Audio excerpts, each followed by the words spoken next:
Alors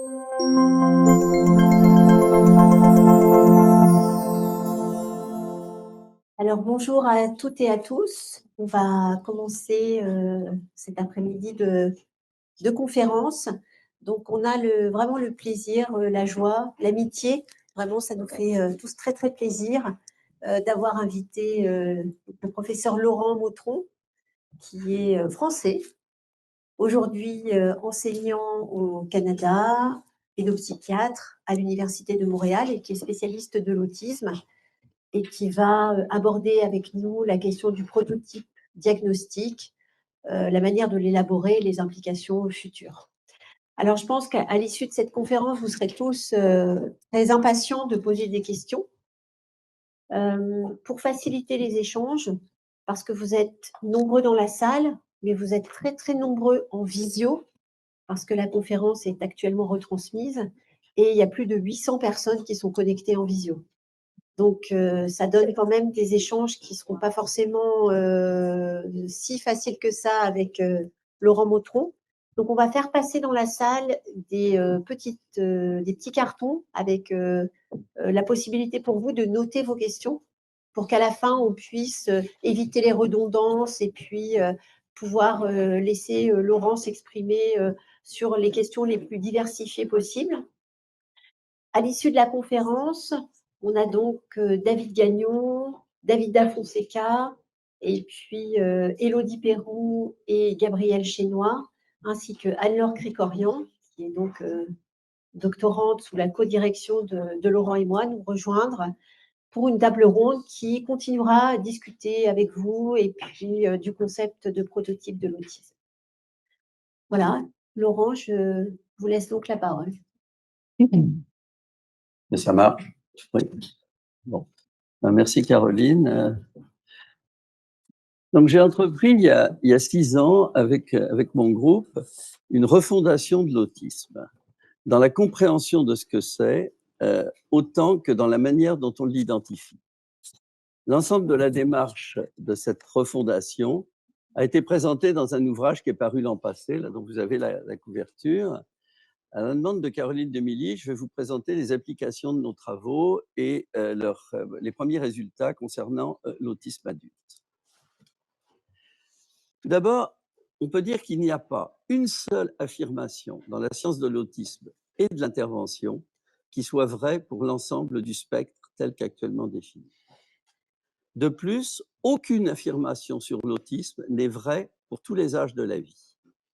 Donc, la crise de la science et des cliniques de l'autisme, ça affecte l'identification des personnes autistes, la possibilité même de construire des connaissances scientifiques sur l'autisme et, bien sûr, les principes que nous devrions suivre pour aider ces personnes à prendre la place qui leur revient dans la société. Comme pour beaucoup d'autres choses, l'acceptation passive des positions américaines, ici dans la recherche, mais aussi dans la clinique, est une des sources de ce que je considère être actuellement un désastre. L'utilisation planétaire du DSM-5 comme cadre de pensée et de pratique, ou l'utilisation de ce qui est finalement sa copie servile, qui est l'ICD, ça a 2 effets délétères principaux. Le premier effet négatif du DSM, c'est de rendre flou ce qui a des frontières relativement nettes pour le clinicien. C'est-à-dire que le DSM va dissoudre la ressemblance des autistes prototypiques entre eux, qui a permis leur reconnaissance il y a 80 ans, dans un spectre plus hétérogène que n'est actuellement cette reconnaissance. Mais inversement, le DSM va donner des frontières nettes à ce qu'il a rendu flou, puisqu'il produit un diagnostic catégoriel unique, être autiste ou ne pas être autiste, pour la variation infinie de tableaux qu'est le spectre. Le DSM est donc à la fois dimensionnel et catégoriel. Et on verra plus tard ce que ça implique. Quand on applique les critères actuels du DSM pour diagnostiquer une personne adulte, puisque le focus de ma présentation d'aujourd'hui, c'est l'implication de la théorie du prototype et de ce qu'on a fait pour les petits, pour le diagnostic des adultes, bien, si on applique les critères actuels du DSM pour dire qu'une personne adulte est autiste, ou bien cette application est fausse, dans le sens qu'elle va ramener le présent de la personne adulte au tableau infantile sans intégrer les transformations développementales. C'est-à-dire qu'en disant à quelqu'un d'adulte qu'il est autiste, on va lui donner à connaître un tableau qui a été initialement construit pour les enfants. Donc, on va lui trouver des signes qu'il n'a pas ou qu'il n'a plus. Mais elle peut également être inutile parce que dans le vague actuel des critères DSM, on pourrait dire que ce qui peut s'appliquer à tout n'est informatif sur rien. Et le DSM, actuellement, peut s'appliquer à peu près à toutes les conditions. Le DSM de l'autisme, bien sûr. Donc, pour refonder l'autisme, je pars de l'hypothèse que la catégorie autisme, les problèmes heuristiques, essayer de comprendre comment fonctionne l'identification de l'autisme comme une catégorie, eh bien, ça fonctionne comme ce que l'on appelle un prototype dans l'esprit humain. Par exemple, dans la façon dont notre esprit va faire des classifications, par exemple d'animaux, quand on n'a pas de critères biologiques pour distinguer que quelqu'un appartient à une catégorie ou n'y appartient pas. Alors, je dis bien fonctionne comme, qu'on me fasse le crédit de ne pas croire que je prends l'autisme pour une espèce autre et a fortiori pour une espèce animale. Simplement, les problèmes logiques, techniques, heuristiques qui se posent dans l'identification de l'autisme sont à peu près les mêmes que ceux qui se sont posés depuis 3 siècles pour identifier des catégories biologiques des espèces animales ou des espèces de plantes. Donc, prenons l'exemple de la catégorie des oiseaux. Dans cette analogie entre le prototype que nous avons dans notre esprit des oiseaux et l'autisme, mettons que les oiseaux, dans son ensemble, la grande classe des oiseaux, ce soit comme le spectre autistique. Les animaux, donc la catégorie qui est au-dessus des oiseaux, mettons que ce soit la population psychiatrique ou neurodiverse dans son ensemble. Et au contraire, en descendant d'un degré, les plumes, les becs, les ailes, ce sont des signes autistiques reconnaissables. Par exemple, dans l'autisme, de 2 à 5 ans, mettre les mains sur les oreilles très, très fréquemment.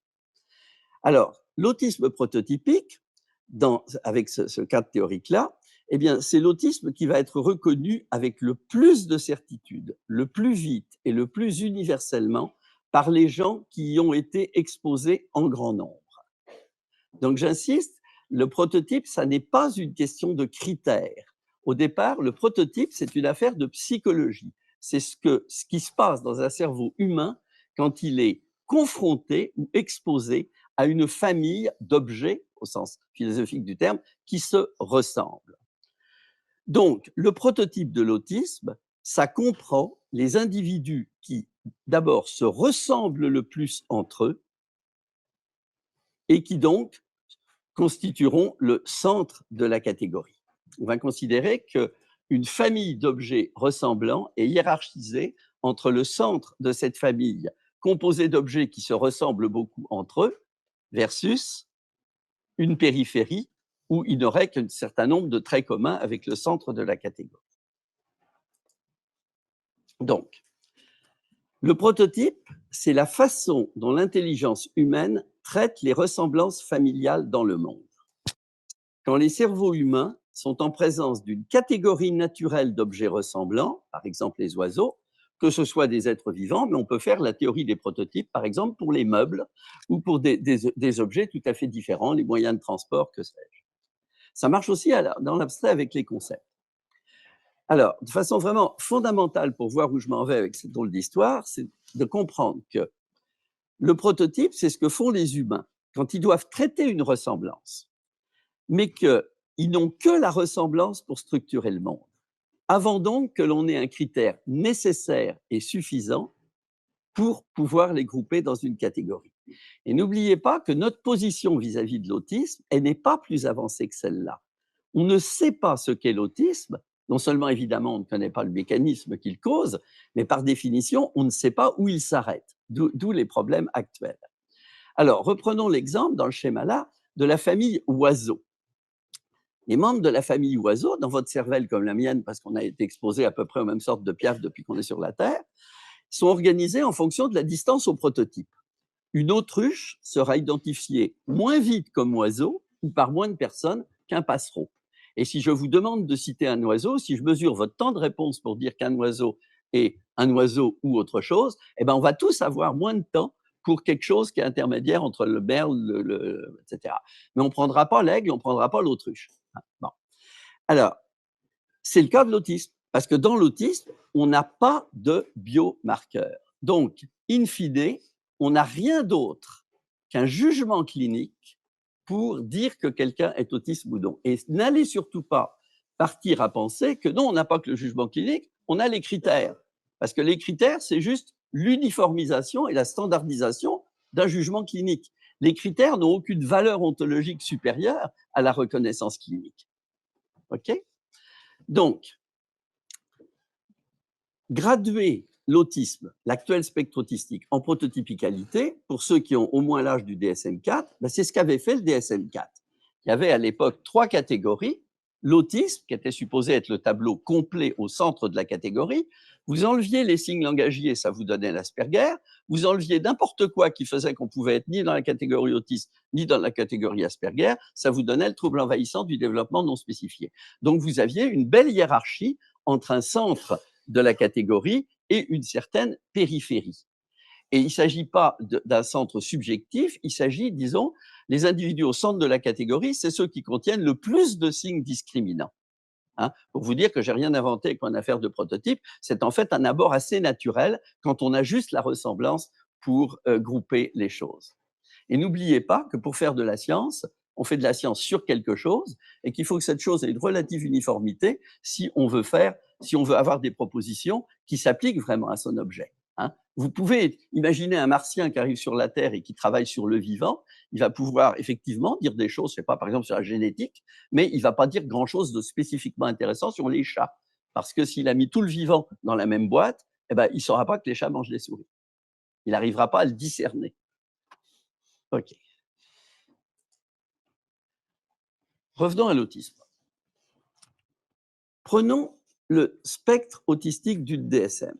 Par spectre autistique, j'entends là par sa compréhension ou son extension, mais plutôt son extension, c'est-à-dire prenons tous les individus, par exemple dans cette pièce ou dans la ville de Lyon, qui peuvent être identifiés comme autistes selon les critères du DSM ou selon les instruments. Là, on va considérer que le problème est le même. Vous savez que traditionnellement, les gens qui essaient de comprendre quelque chose à ce problème-là, ils vont distinguer des approches continuistes, ici en vert. On pourrait être plus ou moins autiste, avec une frontière relativement arbitraire entre les deux. Vous voyez mes petites flèches vertes qui peuvent déplacer le curseur rouge. Et puis, on peut avoir des modèles catégoriels, en bleu, qui font l'hypothèse d'une distinction non arbitraire entre être autiste et pas autiste. Je vous rappelle que le DSM ne choisit pas. On dit toujours que le DSM est dimensionnel, mais en fait, le DSM fait un jugement catégoriel tout en ayant élargi la catégorie de façon infinie ou quasi avec ces 4 spécificateurs.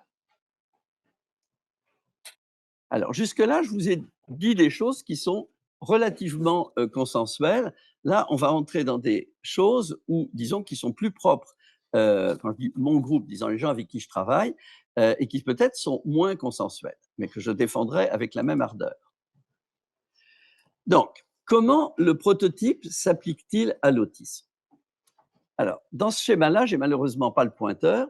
Vous voyez que de gauche à droite, vous avez l'âge. Les 3 paquets de fils, là, c'est les 3 devenirs possibles des signes. Et vous avez les 3 sortes de signes, puisque moi, je prends les 3 sortes de signes du DSM, je ne prends pas les 2 sortes de signes du DSM-5, donc langage social et répétitif. Hein. Donc, ce que ce schéma représente, c'est ce que je dis à tous les parents quand je fais un diagnostic d'un autiste de 3 ans prototypique. Je leur dis, ben, quand ils me demandent qu'est-ce qu'il va devenir, je leur dis, ben, c'est la règle des 90-10. À partir d'un enfant comme vous avez là, vous en avez 10% où on va à peu près rien voir à l'âge adulte, même si il y aura peut-être des différences dans sa tête où ça ressemblera à une autre condition, ce qu'on appelle l'optimal outcome. Vous en avez 10%, en fait un peu moins au contraire. Ici, c'est le dessin du bas où j'ai montré les 3 sortes de signes de la même épaisseur pour dire qu'ils n'ont pas régressé. Ce sont schématiquement. Je me permets juste pour le pointeur, si vous souhaitez, vous appuyez là. Oui, mais il faut que je me retourne pour ça. J'en suis totalement incapable. Bon, alors, merci. Donc, je leur dis, il y a 10% des autistes qui vont à peu près ne pas bouger. C'est les fameux autistes non-verbaux qui sont probablement, malgré tout, d'intelligence non-verbale normale, quoi qu'il y a une espèce d'appauvrissement, pas d'appauvrissement d'apport, mais la potentialité intellectuelle est normale. Donc, vous avez ce point qui est extraordinairement important quand on veut essayer de comprendre profondément ce qu'est l'autisme, qui est que le même tableau, rigoureusement le même tableau, on ne peut pas actuellement faire de prédicteurs. On a des prédicteurs de mauvaises choses. Mais en fait, si on veut vraiment être rigoureux, le même autiste à 3 ans peut évoluer non-verbal totalement à 25 ans ou avec un niveau de langage tel qu'il sera professeur dans une université. Et puis, la situation la plus fréquente, c'est quelque part entre les deux. La personne a beaucoup de problèmes adaptatifs, mais communique après. Alors, ce que ça veut dire, c'est que si on essaie de définir le prototype autistique, on a deux choix. Ou on considère que si on veut avoir le maximum de signes, on doit se contenter de la période entre 2 et 5 ans. Et que après, c'est une transformation d'un tableau qui va se traduire le plus souvent par la perte ou par la transformation d'un certain nombre de signes, mais finalement, que l'on ne pourra pas déduire du tableau initial, ne serait-ce que par la sélection des signes, parce que quand bien même les signes de l'adulte seraient un sous-ensemble des signes de l'enfant, ce qui n'est pas tout à fait vrai, eh bien, vous ne saurez jamais pendant l'enfance ceux qui vont rester et ceux qui ne vont pas rester. Et c'est en ça que je voulais dire que quand on annonce à un adulte, un véritable autiste, qu'il est autiste, il faut en même temps lui dire que ça ne veut pas dire qu'il ressemble à un autiste de 4 ou 5 ans. Et je crois qu'actuellement, avec je dirais la polémique identitaire autour de l'autisme, à laquelle j'ai énormément souscrit et je pense contribué, on peut faire en même temps un contresens parce que cette identité est une identité qui se transforme. Hein. Et j'ai beaucoup entendu d'autistes adultes se priver mentalement de fonctions qu'en fait ils avaient récupérées. Bon. Alors, donc la première distinction qui nous permet de faire une différence entre l'autisme prototypique et l'autisme qui l'est moins, c'est une distinction temporelle. C'est la distinction entre 2 et environ 6 ou 7 ans. Et je vais vous parler tout à l'heure de pourquoi c'est 2 et non pas 0. Parce qu'une autre des choses que l'on remet fortement en question dans le groupe de Montréal, c'est ce proverbe des gens qui travaillent en autisme, autisme un jour, autisme toujours. Parce qu'en fait, le tableau autistique, il est relativement discontinu dans le temps. Alors là, je sens qu'il va y avoir des gens qui ne sont pas d'accord avec ça, mais c'est juste ce qu'on observe en clinique. Alors, j'ai oublié de le dire au début, mais pourquoi je m'autorise à dire des choses comme ça? C'est parce que j'ai eu la chance d'avoir une exposition assez rare, puisque pour des raisons administratives, j'ai vu pendant à peu près 15 ans à peu près 1000 adultes. Et j'ai fait la première cohorte d'autistes adultes au Québec. Et puis après, j'ai vu juste des enfants entre 2 et 18 ans. Si bien que j'ai la chance d'avoir la double expertise clinique entre les deux, ce qui fait que les transformations développementales, j'ai pu les voir par exemple quand des gens que j'ai diagnostiqués à 3 ans viennent me faire signer un certificat 30 ans plus tard, parce que j'ai 200 ans.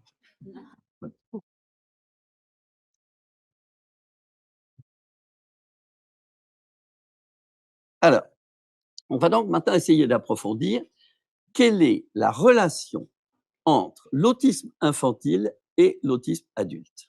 Puisqu'on m'a demandé de parler de l'autisme adulte, que l'autisme a d'abord été décrit pour des enfants, qu'après il y a eu plein de protestations indignées pour dire qu'est-ce que c'est que ce terme autisme infantile, les autistes vieillissent et deviennent des adultes.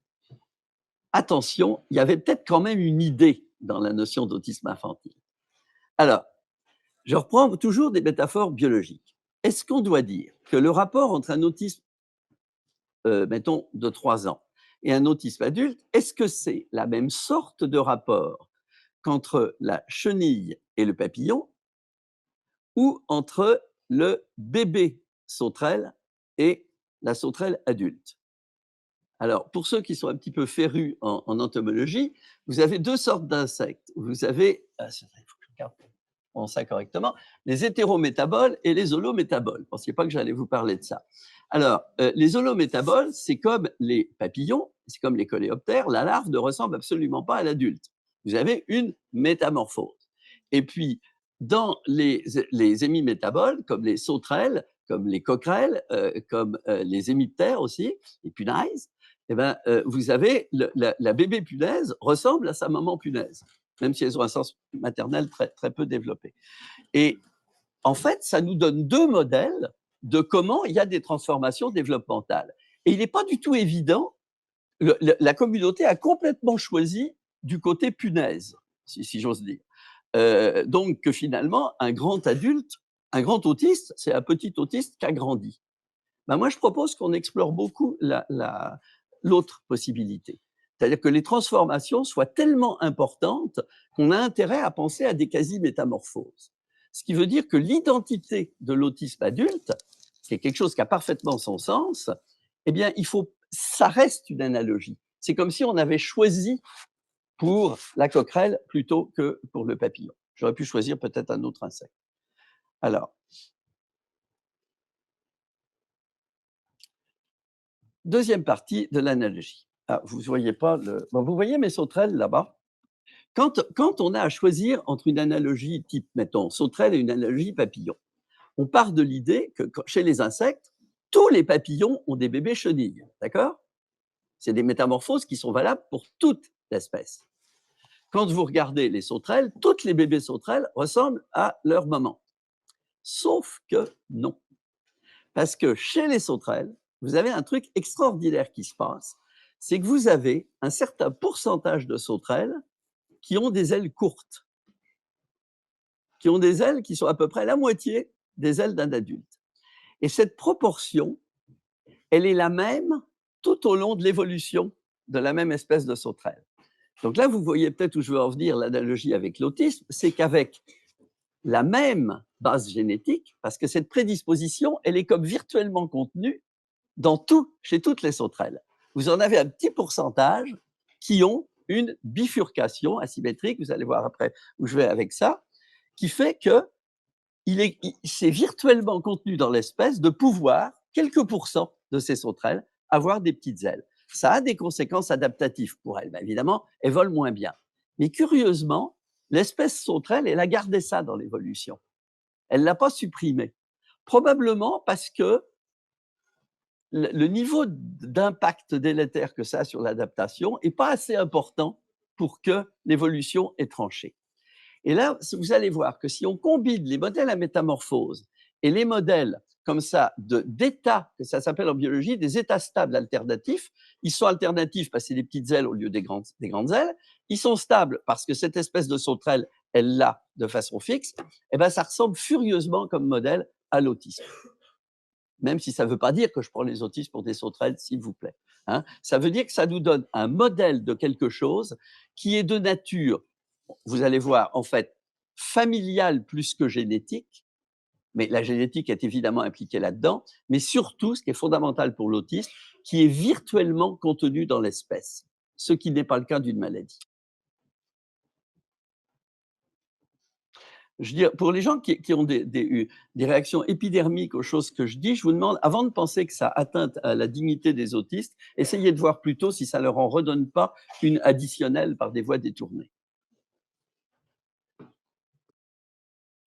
Alors, on a donc besoin d'un modèle, d'une transformation développementale qui soit, comme les petites ailes, qui soit minoritaire dans l'espèce, mais stable. Stable, vous savez qu'il y a la même prévalence d'autisme partout dans le monde entier. Hein, il y a 1% partout. Vous savez aussi que l'autisme, c'est familial. On dit trop rapidement que c'est génétique, mais c'est surtout familial. Vous avez des familles qui ont des prédispositions, mais vous n'avez pas vraiment de prédisposition génétique identifiable, puisqu'on n'est même pas sûr que les variants communs qui vont favoriser l'autisme chez l'un soient les mêmes que ceux qui vont le favoriser chez l'autiste d'à côté. C'est là qu'en sont les connaissances. Alors, le modèle des bifurcations asymétriques, qui est, disons, l'alternative que je donne à la notion de l'autisme comme maladie ou même comme condition, ça assimile l'autisme à une bifurcation, donc à un choix développemental, qui est précontraint par l'espèce. Donc, à un moment du développement où il y a juste deux possibilités. Et c'est pour ça que mon exemple canonique pour l'autisme, c'est la présentation par le siège. Alors, vous vous demandez vraiment ce que ça vient faire là. Je vais essayer de vous l'expliquer. Vous savez qu'il y a 3% des humains qui naissent par le siège. Il y a probablement 5-6 personnes dans cette salle qui sont nées par le siège. Et il est très important que vous, j'espère pour eux, que vous ne pouvez pas les reconnaître. Hein. Elles ne portent pas sur la face, si j'ose dire, le fait d'être né le derrière en premier. Euh, bon, or, c'est assez peu connu, mais naître par le siège, vous avez une prédisposition familiale. Ça veut dire que quand on naît par le siège et qu'on regarde les apparentés, premier, deuxième degré, vous avez plus de gens qui naissent par le siège que dans la population générale. Exactement comme l'autisme. Quand vous prenez un autiste dans une famille, vous avez plus d'autistes, évidemment chez les frères et sœurs, mais également, en fait, à peine, mais dans les apparentés au deuxième degré. Alors, comment ça se fait qu'on peut arriver à naître par le siège? À la 25e semaine de grossesse, l'enfant, il est trop gros pour pouvoir se retourner. Bon, donc ça veut dire que si par hasard, il est les fesses en premier à la 25e semaine, 3 jours après, il ne peut plus se retourner. Mais ça peut être complètement random, totalement sans cause. Et là, on entre complètement dans une autre sorte de neurobiologie, parce que l'accouchement par le siège, ça fait partie de l'espèce humaine. On ne sait pas pourquoi l'évolution l'a gardé, étant donné que maintenant, avec les césariennes, ils s'en sortent, mais avant, c'était un massacre, les accouchements par le siège. Ça donnait des dystocies, et la mère mourait, le bébé mourait. Mais apparemment, il en survivait assez pour que l'évolution garde ça. Vous commencez aussi à voir où je veux en venir. Mais ce que ça veut dire, c'est que vous avez des facteurs de prédisposition pour l'accouchement par le siège totalement opposés. Si une femme a un utérus trop petit, le bébé, il ne pourra pas se retourner plus tôt dans la grossesse. Mais une multipare qui a un gros utérus, grosse madame, gros utérus, grosse famille, eh ben, il peut se retourner plus longtemps, le fœtus. Donc, il va pouvoir s'enclaver dans une certaine position plus tard. Donc, vous avez des facteurs de prédisposition complètement opposés.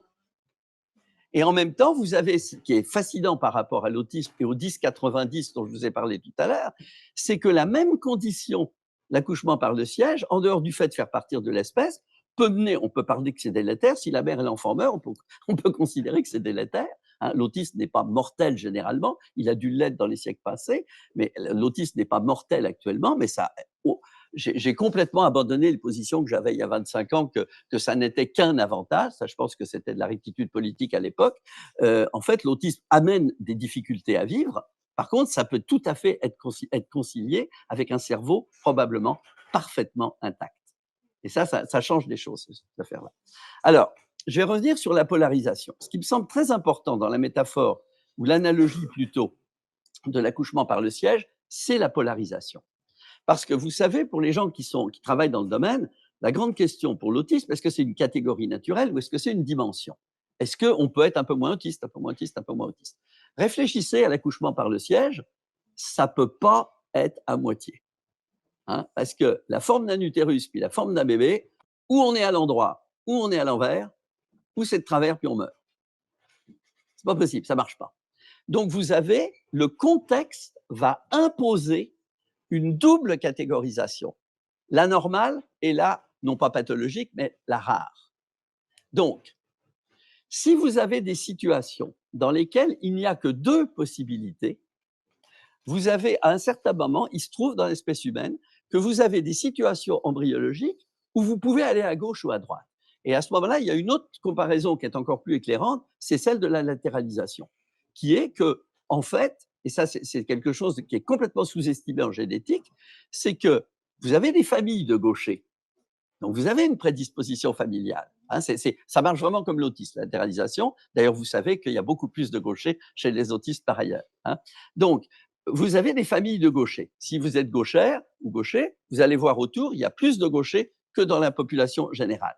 Mais de façon très, très importante pour les modèles, quand vous prenez des monozygotes, donc des gens qui ont totalement le même génome, vous pourriez penser que si c'est familial, ils vont avoir une concordance à 100%. Pas du tout. Les jumeaux, vous en avez 30% de monozygotes, il y en a un qui est droitier, l'autre qui est gaucher. Ça, c'est vraiment important pour l'autisme. Ça signifie qu'avec le même corps, le même génome, quand vous avez deux possibilités alternatives, parce qu'on a juste deux mains, il y a juste deux moitiés de cerveau, bizarrement, la nature garde des fois la possibilité alternative.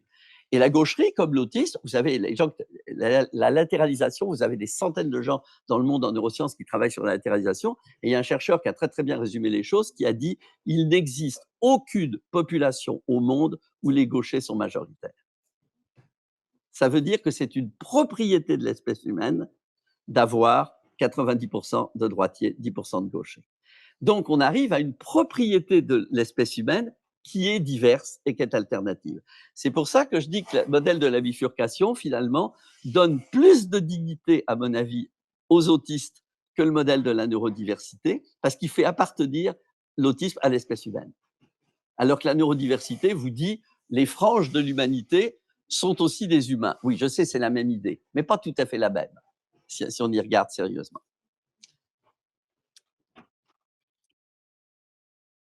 Ce qui est également très important dans cette analogie, c'est que le fait qu'il n'y ait pas de biomarqueur. Je vous disais, il n'y a pas de biomarqueur quand on est né, par le siège, mais quand vous prenez être gaucher, un cerveau de gaucher in utero, c'est la même chose qu'un cerveau de droitier. Mais quand vous les testez à 15 ans, vous avez des différences en imagerie cérébrale d'organisation considérables. En chirurgie de l'épilepsie, vous avez tout intérêt à savoir le bout de cervelle que vous enlevez, si la personne est gauchère ou droitière. Ça fait comme une petite différence au réveil. Alors, donc, on a donc des bifurcations à partir d'une prédisposition familiale qui entraîne en cascade des transformations d'adaptation cérébrale qui fait qu'à la fin, le cerveau peut avoir des différences, mais contrairement à ce qu'ont cherché tous les gens en imagerie, les différences qu'on observe en imagerie dans l'autisme sont peut-être des conséquences d'une divergence initiale, mais ne sont pas causales. Elles sont en fait des effets. Tous les gens qui sont en imagerie savent bien ça.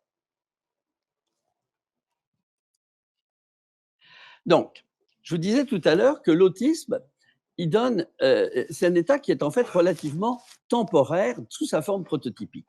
Alors, dans les travaux là, de David Gaillon, ici présent, il a étudié le trajet développemental du langage et on a essayé de définir, de faire que le trajet développemental soit lui-même un signe. Donc, de dire que le développement du langage, ça a la forme d'une baïonnette. Hein, baïonnette, c'est-à-dire tchoc, tchoc, tchoc, comme ça. Mettons que ça fasse une baïonnette. Après, on s'est rendu compte que les baïonnettes n'avaient pas cette forme-là, mais c'était imprimé, c'était trop tard. Alors, donc, la bifurcation, la bifurcation dans l'autisme, elle se produit à 18 mois. À 18 mois, ça devient visible.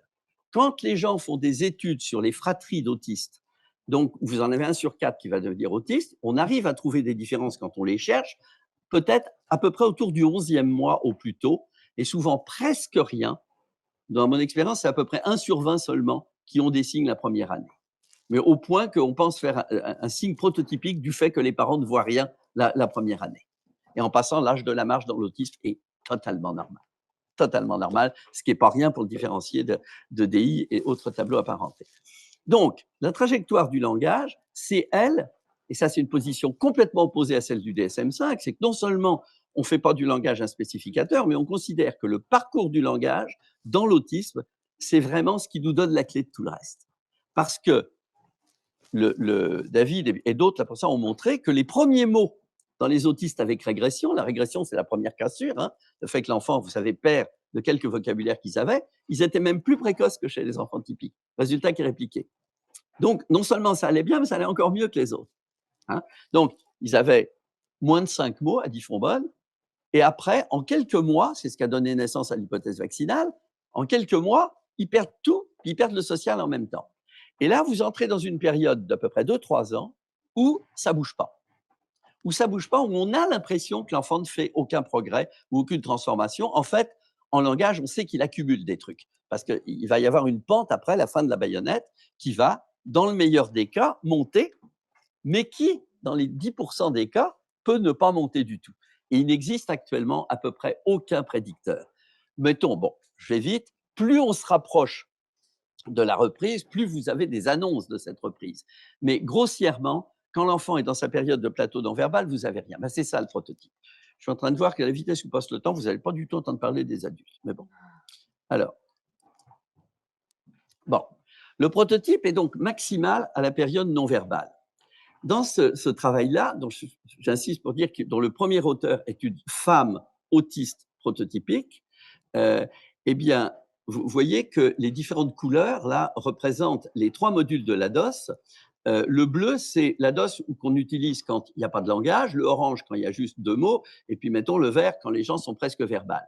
Et vous voyez qu'en abscisse, vous avez le niveau de certitude clinique.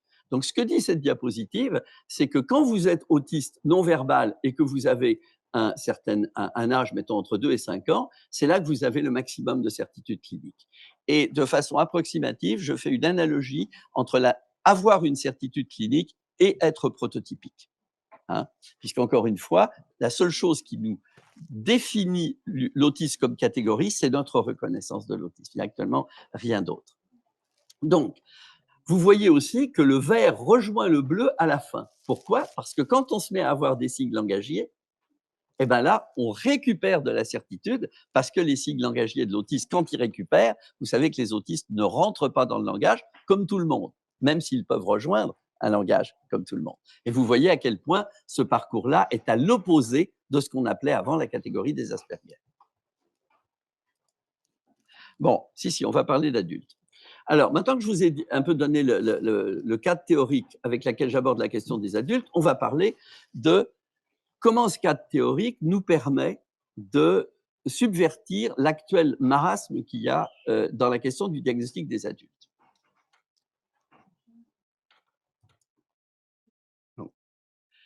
On revient à nos histoires de papillons. Les questions que je pose, c'est donc, peut-on reconnaître un adulte autiste comme on reconnaît un autiste prototypique enfant? Autrement dit, est-ce que la décision du DSM d'avoir un même set de critères pour les enfants et les adultes, est-ce que c'est une ânerie totale et quelque chose qui a amené vraiment à des problèmes, ou est-ce que c'est une étourderie parce qu'ils n'y ont pas pensé? Bon. Mais est-ce qu'on doit respecter la décision du DSM? Mon avis, c'est qu'il faut, plus que de ne pas la respecter, il faut lui trouver une alternative. La deuxième, c'est au niveau scientifique, là maintenant, on ne parle plus de clinique. C'est est-ce que l'autisme infantile, l'autisme prototypique de 5 ans, et l'autisme à l'âge adulte, est-ce qu'ils sont réciproquement informatifs? Qu'est-ce que ça veut dire, ce terme pédant, là? Ça veut dire, est-ce que quand on travaille scientifiquement et qu'on acquiert une expertise même sur les enfants de 5 ans, jusqu'à quel point ça nous permet de comprendre ou d'aider les autistes adultes? Et surtout, dans l'autre sens, quand on travaille sur des autistes adultes, qu'est-ce que ça va nous apprendre sur les autistes enfants? Et tout le monde, surtout les scientifiques, ont considéré comme une espèce d'évidence que c'était vrai. Parce que ça les arrangeait bien. Parce que les enfants, ils ne sont pas faciles à tester. Tandis que les adultes, moi j'ai participé à ça, on a fait 15 ans de travaux empiriques sur des autistes adultes, c'était pas mal plus facile qu'avec des enfants. Et si on était sur le modèle chenille et papillon? Vous pouvez travailler énormément sur les papillons, ça ne va pas vous apprendre grand-chose sur les chenilles.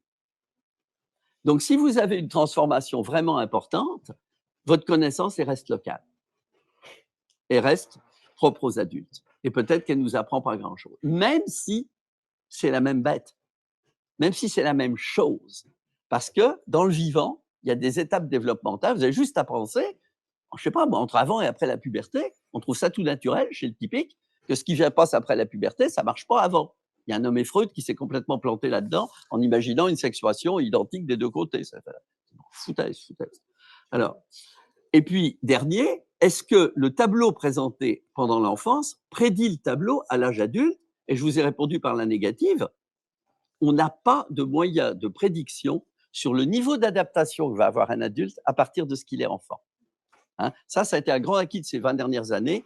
On sait qu'un autisme, entre guillemets, sévère va pouvoir donner quelqu'un de très bien adapté. Et réciproquement, attention. Bon, rapidement, parce que tout le monde n'a probablement pas ces notions ou vous pensez que j'ai pris ça sous mon chapeau.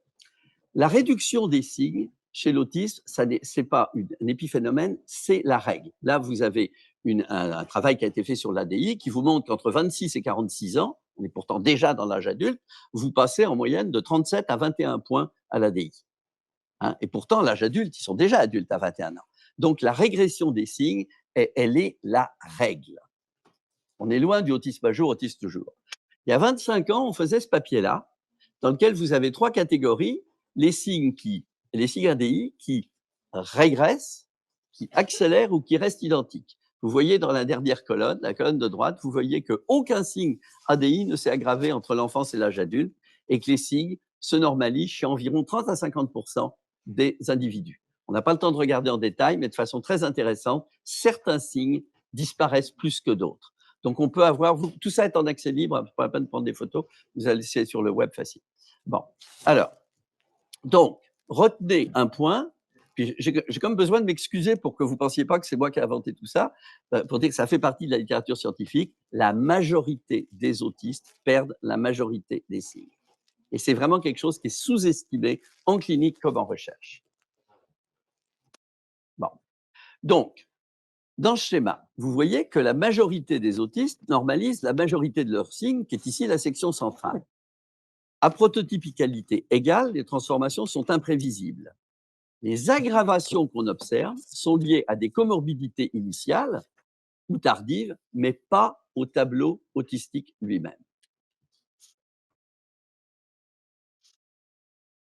En revanche, un petit nombre d'autistes ne font aucun progrès et restent non-verbaux. Alors, en résumé, non seulement l'autisme prototypique préscolaire est un sous-ensemble de l'actuel spectre du DSM-5, mais l'autisme prototypique adulte est un petit sous-ensemble de l'autisme prototypique d'âge préscolaire. Je vous laisse 30 secondes pour digérer ça, le temps de boire un coup.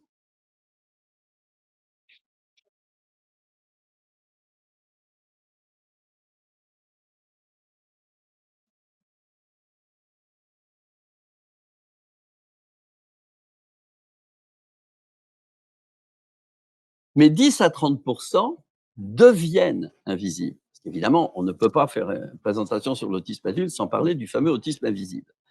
Dans ce qu'on observe quand on parle des autismes prototypiques, il y en a effectivement 10% qui deviennent invisibles.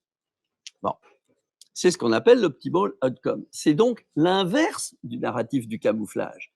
Parce que dans le camouflage, vous avez en gros le schéma, ça va bien, ça va bien, ça va bien, ça va plus. Bon, bah chez les autistes, évidemment, ça va pas, ça va pas, ça va pas, ça va mieux. Je peux peut-être simplifier moins quand même. Alors, est-ce que l'optimal outcome, c'est une erreur initiale de diagnostic? Parce que moi, je l'ai pensé il y a 15 ans. Beaucoup de cliniciens ont pensé au début que ce n'était pas vrai. J'ai mis longtemps, moi, à croire que c'était un point important. En fait, c'est quand j'ai commencé à passer des adultes aux enfants que je pense les réaliser. Donc, est-ce que c'est une erreur initiale de diagnostic qui se révèle par un changement de diagnostic à l'âge scolaire? D'ailleurs, les gens de l'optimal outcome l'ont même décrit comme ça. Mais surtout, ça pose la question, est-ce que dans ces transformations développementales, ce qui reste à l'âge adulte est-il identique pour tout le monde? Et si ce n'est pas identique pour tout le monde, ça veut dire que la catégorie de l'autisme adulte, elle, par contre, elle va être fondamentalement hétérogène. Parce que c'est comme si vous enleviez des tâches peut-être quasiment random d'un tableau qui serait complet à un certain moment. Et là, je ne parle que de ceux qui sont identiques au départ. Évidemment, après, il va falloir rajouter ceux qui ne sont pas identiques au départ. Je sais que vous pensez ça. Bon, donc, ça revient à poser la question, est-ce que ces autistes enfants sont encore autistes à l'âge adulte? Et je pense à l'espèce de controverse qu'il y avait eu autour de Hugo Orio, qui donnait des arguments assez convaincants qu'il avait été totalement positif pour les critères d'autisme, qu'il s'identifie comme autisme adulte, mais ce qui est clair, c'est qu'il admet lui-même, il n'est pas la même personne qu'il était. Donc, jusqu'à quel point assimiler les deux est un gain d'information ou une perte d'information? C'est quand même une vraie question. Et alors, quand on est mettons que vous soyez en présence d'un Hugo Orio, mais que vous n'avez pas accès à ces fameux films, est-ce que vous auriez été capable de faire un diagnostic rétrospectif? Moi, je pense que je fais partie des experts de l'autisme, au sens que j'en ai vu énormément. Je pense que je n'aurais pas été capable. Je vois très souvent des gens à 30 ans que j'ai diagnostiqué quand ils en avaient 5, il y en a un certain nombre, j'aurais pu faire le diagnostic rétrospectif sans information, d'autres, je ne serais pas capable. Alors, en résumé, le DSM-5, pour moi, c'est une formule qui est très éclairante, il va créer la réalité qu'il décrit. Le DSM-5 n'est pas descriptif, il crée une catégorie. Il noie la ressemblance dans un spectre, il fait du catégoriel avec du flou, il utilise des signes uniques pour toute une vie. Le DSM ne décrit pas les caractéristiques de l'autisme, il les invente. Et ensuite, la science, qui s'appuie sur les critères du DSM, il se charge de trouver des preuves que le DSM marche. En somme, le DSM-5, c'est la guerre en Irak de l'autisme. Vous inventez des preuves, puis après, vous les trouvez. Bon, c'est une comparaison qui a ses limites. Hein. Alors, donc, l'autisme, ce serait une bifurcation momentanée qui se transforme au cours de la vie. Comme bifurcation, l'autisme serait quelque part entre le modèle accouchement par le siège et le modèle gaucher. Pourquoi ? Je reviens parce que c'est comme une chose nouvelle pour beaucoup d'entre vous sûrement. Accouchement par le siège parce qu'il y a cette espèce de paradoxe entre les 10% qui ont des conséquences délétères extrêmes et les 10% qui n'en ont pas du tout. Hein. Et puis imaginons avec l'accouchement par le siège, souvent la complication c'est paralysie du plexus brachial, mettons que tout le monde en ait un peu, ce serait l'équivalent de ce qui sont entre les deux. Mais pourquoi le modèle gaucher ? Parce qu'un cerveau d'autiste à 20 ans, là il y a des différences. Il y a des différences en connectivité, mais c'est des différences qui sont probablement pas causales et qui sont l'effet d'un cerveau qui a fonctionné pendant très longtemps différemment. Alors, en résumé encore, le diagnostic à l'âge adulte ne serait, sauf dans de rares cas, pas le diagnostic de la même condition que pendant l'enfance. Même si, par exemple, il y a des choses qui sont rigoureusement identiques, c'est le conseil génétique. Parce qu'un des risques de dire, si on prenait ma position à l'extrême, de dire vous êtes plus autiste, attention, quand vous allez avoir des enfants, vous avez évidemment la même prédisposition familiale. Donc, il faut faire ces nuances-là. Bon.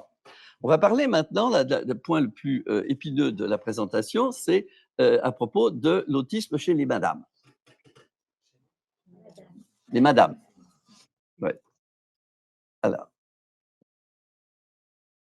il y a 10 ans, avant la vogue de l'autisme féminin, ça c'est un article dans un gros journal, très difficile de rentrer là-dedans, on vous disait des choses qui vont bien vous étonner. On vous disait que les filles, elles avaient plus de déficit social, moins d'intérêt restreint, qu'elles étaient moins intelligentes, c'est eux qui ont dit ça, moins bien adaptées et qu'elles avaient plus de problèmes de comportement.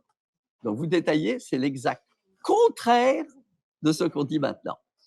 Bon, ça amène à relativiser un petit peu le sérieux de l'épidémiologie de l'autisme.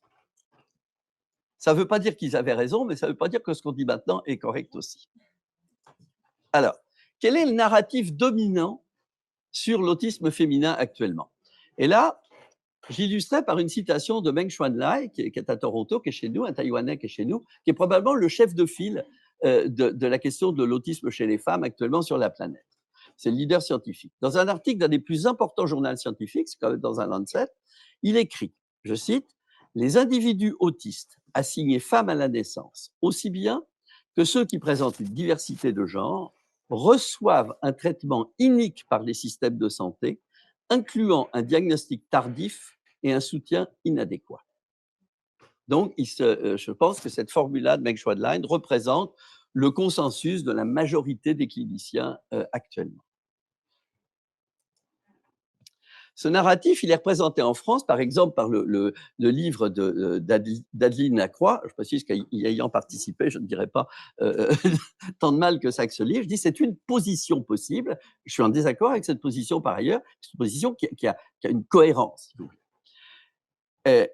Adeline Lacroix et les différents collaborateurs font état d'un plus haut, le contraire, un plus haut taux de comorbidité psychiatrique, plus d'anxiété, troubles de l'humeur, troubles alimentaires, TOC, psychose, troubles de personnalité, mais également se font l'avocat de la question du camouflage, donc moins de problèmes adaptatifs et finalement plus d'intelligence au bout du compte. Donc un tableau exactement l'inverse de ce qui se disait il y a 10 ans. Dans une situation que je vous ai décrite est celle du DSM actuellement, du vague des critères, et j'ai la même position là qu'Éric Fonbonne, je pense que tirer une conclusion actuellement sur la notion d'un autisme féminin, qui, encore une fois, c'est pas une idiotie de le penser. C'est juste qu'on n'a pas les moyens actuellement de le démontrer. C'est juste indémontrable, parce qu'on ne sait pas c'est quoi l'autisme. Donc, on ne peut pas savoir si telle chose est encore de l'autisme ou n'en est pas. Schématiquement, vous avez l'hypothèse d'un autisme féminin, elle peut s'aborder d'à peu près 3 manières. Vous avez déjà l'hypothèse forte, qui, disons, est la position d'Adli de la Croix ou de Beck Schwadlein, qui est que la forme féminine de l'autisme diffère profondément de la forme prototypique et qu'il y aurait en fait autant de femmes que d'hommes autistes quand on ajouterait les deux formes. Hein, le sexe ratio, les 4 hommes pour une femme, ben, ça veut dire qu'il manquerait 3 femmes, il s'agit de les trouver. C'est ça ce que j'appelais la guerre en Irak. On a un raisonnement qui est peut-être faux, puis après on trouve les preuves pour ça. Mais vous avez l'hypothèse faible. L'hypothèse faible, c'est que le sexe biologique introduit une variation de quelques signes prototypiques. Donc le sexe ratio classique resterait inchangé. Les autistes hommes et femmes, en somme, ne différeraient pas plus que ne diffèrent les hommes et les femmes en général. Je suis assez proche de cette position-là, mais je ne peux pas plus la démontrer que les gens qui ont une position inverse peuvent la démontrer. Mais vous avez aussi une contre-hypothèse, à laquelle j'adhère moi partiellement, qui est que le sexe biologique, c'est-à-dire être biologiquement un homme, on ne parle pas de genre du tout, là, on parle de sexe biologique, il intervient de façon majeure pour la prédisposition à l'autisme. Donc, quand on est, c'est le female protective effect. Quand on est biologiquement une fille, on a moins de chances d'être autiste. Donc, que le sexe ratio, ce serait une propriété inhérente à l'autisme. Et en passant, dans toutes les autres bifurcations dont je vous ai parlé, vous avez un sexe ratio aussi. Mais c'est même pour les gauchers, par exemple, même pour le siège minimal, mais il y en a une.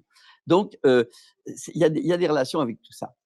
Donc, le sexe ratio serait une propriété inhérente de l'autisme, mais qu'une fois la bifurcation effectuée, les deux sexes auraient la même condition. À ce moment-là, l'excès actuel féminin des diagnostics tardifs, ce serait un phénomène sociologique permis par le flou des critères et non pas un phénomène de la même nature que quand on définit un autisme prototypique chez une fille ou chez un garçon.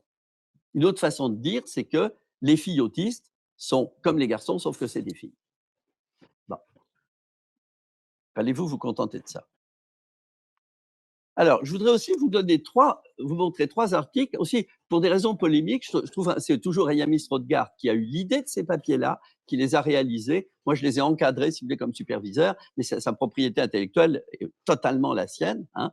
Et c'est une autiste qui n'est pas du tout d'accord avec la notion d'autisme féminin. Et je pense que c'est important de savoir que des autistes femmes, et Ayamis Rodgard, pour ceux qui la connaissent, c'est un diagnostic prototypique. Ça prend quelques minutes avant de voir qu'elle est autiste. C'est un génie aussi à part de ça. Mais bon. Alors, je vais vous montrer 3 articles qu'elle a fait sur l'autisme féminin. Alors, commençons par celui-ci. Alors, ces petits dessins, là, ça vous représente, pour une certaine variable acceptée par la littérature scientifique, par exemple, mettons le sexe ratio, accepté par la communauté scientifique, vous avez 4 garçons pour une fille. On va prendre cette variable-là. Et puis, on va regarder que devient cette variable-là quand on la mesure chez des autistes qui obéissent à la règle du camouflage. Donc, des gens qui ont été diagnostiqués à l'âge adulte. C'est clair? Donc, vous prenez que des femmes à l'âge adulte, que des femmes et garçons à l'âge adulte, femmes et garçons diagnostiqués, mettons, avant 7-8 ans, puis vous regardez s'ils ont le même sexe ratio. La ligne bleue au milieu de la boîte, là, vous voyez, on va prendre la boîte qui est la plus par là. Vous voyez que la ligne bleue, c'est la moyenne de la littérature. Ce que ça vous dit, c'est que dans la littérature, vous avez 4 fois plus de garçons que de filles. Eh bien, vous voyez que la petite boîte au centre, c'est là où se trouve le sexe ratio chez des diagnostiqués adultes. Vous avez 3 femmes pour 2 hommes. Donc, 3 femmes pour 2 hommes chez les adultes, 4 garçons pour une fille chez les petits. Et vous faites ça, je vous en fais grâce, pour toutes les variables, c'est à ce point-là de différence. Attention, ce papier ne nous dit pas que ces personnes à l'âge adulte ne sont pas autistes. On ne sait pas c'est quoi l'autisme. Ce que ça nous dit, c'est qu'elles sont différentes. Et que cette différence, elle est objective, elle est mesurée. Parce que le Danemark est un pays où ils ont un peu une autre idée que celle qu'on a au Canada et en France sur les libertés individuelles et l'information. Ils stockent tout, et ça reste quand même un des pays les plus libres du monde. Donc, tout le monde a à peu près toutes ces informations de santé accessibles aux chercheurs. C'est le bonheur total des chercheurs. Ça semble être le bonheur tout court de vivre au Danemark à part ça. Donc, ce que ça veut dire, c'est que ces données-là, ce n'est pas des données sur une cohorte de 200 personnes. Hein. C'est les données sur la population danoise.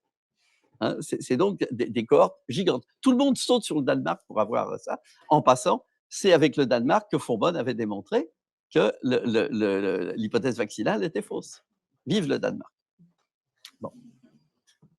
Ce que ça signifie, c'est que l'autisme des médias sociaux, l'autisme des diagnostics tardifs, il n'est pas représentatif de l'autisme prototypique. On ne peut pas dire plus, mais pas moins non plus que ça. Alors, on peut interpréter ça comme l'autisme féminin, c'est clairement la position dominante journalistique et de beaucoup de communautés de soins actuellement. Mais on peut aussi dire que c'est autre chose que l'autisme. Et moi, je prends une position, je pense, conservatrice, c'est de dire qu'elle n'est pas informative sur l'autisme prototypique. C'est-à-dire qu'on peut travailler à l'infini sur cette catégorie de gens qui a sa propre dignité, mais ça ne va pas nous apprendre grand-chose sur comment fonctionne l'autisme. La deuxième étude, elle regarde est-ce que les autistes diagnostiqués à l'âge adulte, au Danemark toujours, qu'est-ce qu'ils avaient comme diagnostic quand ils étaient enfants? Est-ce qu'ils en avaient un? Et là, vous voyez, bon, vous voyez juste le principe, je vais vous donner le punch de ça. 69% des hommes et 61% des femmes ayant reçu un diagnostic d'autisme à l'âge adulte au Danemark n'ont reçu aucun diagnostic avant. Quand même pas rien. Parce qu'au Danemark, quand vous éternuez, vous avez 3 docteurs qui vous courent après. Ils ont le meilleur accès aux services de santé du monde, quasiment. Donc, ça veut dire qu'on peut parler d'invisibilité sérieuse. Mais qu'est-ce que ça veut dire? Ça veut dire qu'au niveau des problèmes adaptatifs, il n'y avait à peu près rien. Parce qu'au niveau scolaire, dès que vous avez le moins de problèmes, au Danemark, vous avez quelqu'un pour vous en occuper. Donc, ce que ça veut dire, c'est que c'est ça ce que ça veut dire. Ça veut dire que si la flèche verte représente les progrès adaptatifs des autistes prototypiques, eh ben, le schéma de développement adaptatif de l'autisme féminin tel qu'il est rapporté dans le consensus actuel, il est l'inverse de l'autisme prototypique. Les autismes perdent des signes, les autres vont gagner d'inadaptation.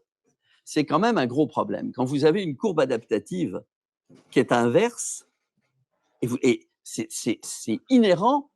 Vous savez que le narratif des femmes qui font un constat négatif sur leur vie conjugale, professionnelle autour de 30 ans, narratif habituellement de l'autisme féminin, qui ont l'épiphanie de « Ah, j'ai lu la description de l'autisme, ça me correspond », c'est donc des gens qui décrivent en fait un espèce de breakdown autour de 30-40 ans et donc d'une aggravation adaptative. Parce que souvent, ces femmes-là, quand on regarde par exemple le nombre de partenaires sexuels qu'elles ont eu, le nombre de partenaires conjugaux, eh ben, on voit qu'elles ont eu une vie juste sur ce critère-là qui est plus facile à quantifier que les autres, eh ben, qui sont complètement normales. Vous regardez par exemple, vous comparez l'âge des premières relations sexuelles chez des diagnostics tardifs et chez des diagnostics précoces, ça différencie de 15 ans. De 15 ans. Dans mon expérience clinique, il est exceptionnel que des autistes prototypiques aient une relation sexuelle avant 20 ans. C'est juste comme ça. Bon. Alors, la troisième étude, ça examine la relation entre le sexe biologique et l'âge du premier diagnostic d'autisme. Alors, je vais aller vite parce que je vois que le temps s'en va. Juste vous donner le punch. Ce que ça nous dit, c'est que plus le diagnostic est tardif, plus il y a de comorbidité. OK? Ça, c'est le premier résultat. Et d'autre part, plus le diagnostic est tardif, plus on a de chances d'être une femme, actuellement. Donc, le diagnostic tardif, c'est essentiellement des femmes et avec des comorbidités psychiatriques. Et ça, curieusement, dans la littérature scientifique, on vous présente ça comme une évidence. Et il y a à peu près personne qui va vous dire « Oui, mais si le diagnostic comorbide, c'était lui le diagnostic principal. » Alors, vous avez des gens qui ont un certain goût pour la culture du paradoxe sous serre, comme Simon Baron-Cohen, qui vous disent « Ah ben finalement, le trouble de personnalité limite puis l'autisme féminin, c'est pareil. » Ah oui, c'est tellement pareil que c'est peut-être l'un à la place de l'autre dans beaucoup de cas. Alors, c'est un gros problème, ça. Hein, parce que la comorbidité, c'est la solution paresseuse pour le docteur. Hein, c'est la solution de dire fromage et dessert plutôt que fromage ou dessert. Bon, lequel est le dessert? Je vous laisse choisir. Bon. Donc, en résumé, vous avez une circularité entre le sexe ratio et la prototypicalité. Si vous prenez des gens, mais c'est ce que disent en même temps les tenants de l'autisme féminin, ils vous disent la description de l'autisme a été construite par des hommes pour des hommes. Par des hommes, ça, bon, ça c'est une autre histoire. Mais pour des hommes, oui, parce qu'il y avait un sexe ratio. Hein, pas oublier que dès Kanner, il y avait que 3 filles sur 11. Hein, il faut un tout petit échantillon, vous avez tout de suite plus de garçons. Difficile de faire un biais sociologique à partir de ça, quand ça se vérifie aussi universellement. Hein. Et puis, ça se vérifie dans le tiers-monde, ça se vérifie dans des pays hyper riches, hyper fauchés, etc. Peu de chances que ce soit du bruit. Bon. Donc, si vous prenez la description prototypique, eh ben effectivement, il y a un sexe ratio. Mais ça veut dire que si vous abandonnez la description prototypique, comme le fait le DSM-5, eh ben vous allez perdre le sexe ratio. Ça, c'est une relation de conséquence. On ne sait pas où est la vérité, mais il me semble qu'on s'approche un peu de la vérité pour dire, je vais essayer de le dire de façon plus synthétique, la description de l'autisme qui démontre un sexe ratio est plus étroite que la description de l'autisme qui abolit sexe ratio. C'est clair pour tout le monde? Bon. Il y a juste cette relation-là. Alors, en gardant donc la possibilité que notre groupe soit complètement dans les patates, puis que finalement, il faille une description large. C'est juste qu'il ne faut pas penser que l'autisme féminin, c'est la vérité. Parce qu'on ne sait pas quelle est la vérité, vu qu'on n'a pas de biomarqueur. Et à ce moment-là, ça veut dire que la vérité, c'est ce que les gens pensent d'eux-mêmes. Alors, on va voir un petit peu jusqu'à quel point on peut passer cette position. Combien de minutes vous me laissez encore? Hein? Ok. Alors, bon, ça, on va passer vite là-dessus. Alors, on a pu maintenant sur quoi le prototype, finalement. De quoi il est composé? Est-ce que les signes du prototype, est-ce que le DSM les représente bien? Alors, dans ce papier-là, qui est un papier qui est fait à partir de l'expertise non standardisée. Donc, quand vous faites un texte pour décrire un enfant, pour demander une référence pour autiste, ou que vous faites votre rapport, donc pas un rapport plate avec il a tel signe, il a tel signe, vous faites juste une description informelle. On a pris 4000 rapports comme ça, correspondant à peu près 1000 enfants, dont 500 avaient eu un diagnostic d'expert positif. Et ce qu'on a vu, c'est que dans le DSM, eh bien, les signes qui vont prédire le diagnostic d'expert, ceux qui s'accordent le mieux avec le consensus, eh bien, c'est aucun des 3 signes sociaux. Les signes sociaux sont sensibles et non spécifiques. Donc, ils ramassent bien les autistes, mais ils ramassent des tas d'autres choses. Alors que dans les 4 signes du DSM, eh bien, vous en avez un, le signe rigidité, qui est un mauvais signe, parce qu'il s'applique à tout. Hein, et puis, il faut probablement reformuler le signe B4 et oublier l'affaire sensorielle pour en faire des choses perceptibles. Par exemple, moi je donne toujours, les histoires sensorielles, c'est ce qu'on dit par exemple, ah, il n'aime pas marcher sur le sable, des choses comme ça, versus des choses perceptives, c'est le fait de faire comme ça. C'est-à-dire, c'est des processus complexes, c'est des analyses de la forme des objets, et c'est des choses aussi complexes que la reconnaissance des lettres et des chiffres. Les signes perceptifs, ce sont des signes de relativement haut niveau. Et c'est pour ça que les classifications à l'aveugle des signes répétitifs, elles ne marchent pas, parce qu'ils mettent toujours le sensoriel dans les signes de bas niveau. Hein, mais vous avez des neurologues pour qui les signes répétitifs de l'autisme, c'est comme le Parkinson. Alors, c'est sûr qu'on est mal barré. Bon.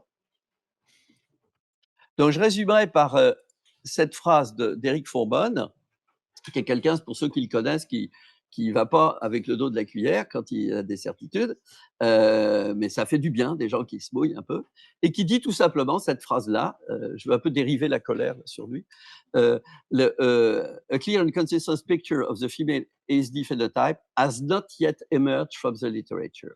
Très important, il a pesé chacun de ces mots, il n'en exclut pas la possibilité. Il dit juste que c'est anticiper sur la science. Et c'est vraiment ce que je pense actuellement. Alors,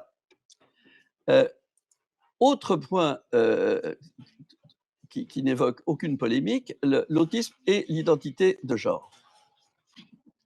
Alors, je vous citerai juste un papier que je trouve extraordinaire sur l'autisme et l'identité de genre, que je trouve absolument génial. C'est un papier de Kissing, qui est probablement actuellement un des plus grands spécialistes du langage en autisme, et qui a fait cet étonnant. Ah oui, attendez, je vais sauter, je vais tout de suite aller à l'autre, ce papier-là, qui a enregistré des filles autistes. On ne parle pas d'identité de genre, hein. Il a identifié des filles autistes. Et il a regardé, est-ce qu'elles parlent aigu ou est-ce qu'elles parlent grave. Il a pris des garçons autistes, même question. Et il a une superbe étude, les filles autistes parlent plus grave et les garçons parlent plus aigu. Comment interpréter ça? Ce que ça veut dire, c'est que la façon dont chacun d'entre nous, au cours du développement, allons converger vers des stéréotypes de genre. Hein, on sait si on a une voix aiguë qu'on va se faire emmerder à l'école primaire, et puis on va converger vers une voix grave. Et puis les filles, bon, même chose. En gros. Ça veut dire que vous avez des stéréotypes de genre pour la voix. Les autistes s'en foutent. Bon. Ils n'ont aucun intérêt pour les stéréotypes sociaux de genre. Ça ne veut pas du tout dire qu'ils ont envie d'avoir le genre d'à côté. Juste que ça ne les concerne pas. Alors, vu de loin, c'est sûr qu'il y a une ressemblance. Une assistante de recherche qui était gay il y a 15 ans disait « Ah ben c'est sûr, toutes les filles qui viennent au labo, elles ressemblent à mes copines. » Elle disait, parce qu'elle trouvait qu'elles s'habillaient comme des filles lesbiennes. C'est juste que ça s'en foutait complètement. Ça n'a rien à voir avec ça. Et c'est vraiment très important parce qu'il me semble que dans cette idée qui était la diapo d'avant, que vous avez comme 15% des autistes qui auraient un problème de genre ou 15% des personnes qui auraient une ambiguïté de genre qui seraient autistes, c'est juste qu'on confond l'absence d'intérêt pour les stéréotypes sociaux de genre avec le désir ancien et persistant de changer de genre, qui bien entendu peut exister chez des autistes comme chez tout le monde. Mais sauf que ce n'est pas pareil, parce que c'est sûr que quelle que soit l'affection et le respect qu'on a pour la population autistique dans son ensemble, ce n'est pas des photos de mode dans l'ensemble. Hein, les autistes sont généralement, selon des standards occidentaux friqués, très mal habillés. Ça ne les intéresse pas en général. Hein. Ceux qui achètent 14 fois le même t-shirt, ce n'est pas très, très important. Bon. Donc, tout ce qui est allure extérieure, ils s'en foutent complètement. C'est même quasiment une valeur qu'ils s'en foutent, je trouve. Mais ce que ça veut dire, c'est qu'on fait vraiment une confusion quand on attribue comme une propriété inhérente à l'autisme l'ambiguïté de genre. Alors, on va terminer par un petit peu des conséquences. Caroline m'avait demandé un peu, c'est pas le tout, toutes ces élucubrations, qu'est-ce que ça nous donne comme recommandation pratique pour le diagnostic aux adultes? Donc, dans l'attente qu'on y voit clair. Bon. Quelles sont les cibles de l'investigation clinique d'un adulte, ses risques et les manières d'y remédier? Alors, si on recherche des signes prototypiques chez un autiste adulte, on risque des faux négatifs. Parce que c'est la norme qui part à l'âge adulte. Hein. Si vous voulez faire le diagnostic d'un adulte sur le hand flapping, il n'y a plus d'autistes. Il n'y a plus d'autistes adultes. C'est rarissime à l'âge adulte. Il faut donc recourir à l'information rétrospective d'un tiers. Je sais que ça ne fait pas l'unanimité, mais c'est un peu la conséquence de ce que je vous ai dit à l'instant. À l'inverse, colonne du milieu, si on fait le diagnostic sur des signes rétrospectifs, on tombe dans l'autre paradoxe que je vous signalais tout à l'heure. On risque de ramener le présent au passé. On risque de dire à une personne, vous êtes autiste, parce qu'un autiste, c'est ça, donc vous êtes ça. Mais il n'est plus ça. Donc, il faut lui reconduire son présent et non pas son passé. Et puis, si on vise le diagnostic comorbide, autre colonne, on risque de confondre l'indécision du clinicien entre deux diagnostics avec une vraie comorbidité. Je maintiens, la comorbidité, ça peut être vrai, mais ça peut être aussi une paresse du clinicien. On doit donc tenter le diagnostic différentiel.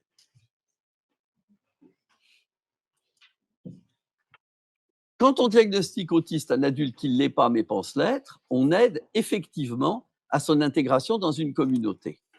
Mais est-ce que c'est la communauté des autistes ou la communauté des personnes qui s'y identifient sur les réseaux?